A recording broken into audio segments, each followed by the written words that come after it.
या बातमीचे प्रायोजक आहेत हॉटेल बडे पीर। आता मटन व चिकन बिर्याणी फक्त 60 रुपयात।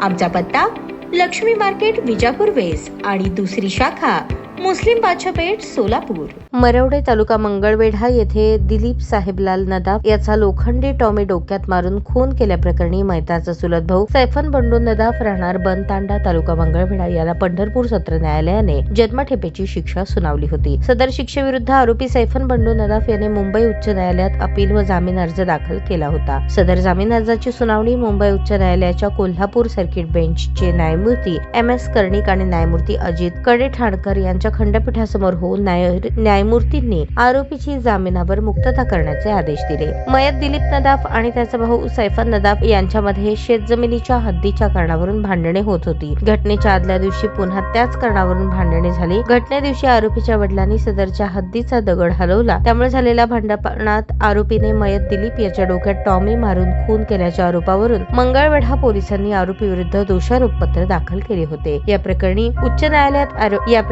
न्यायालयात आरोपीतर्फे ॲडव्होकेट जयदीप माने यांनी तर सरकार पक्षातर्फे ॲडव्होकेट पंकज देवकर यांनी काम पाहिले। ताज्या बातम्या पाहण्यासाठी प्राईम महाराष्ट्र न्यूज चॅनलला सबस्क्राईब करा।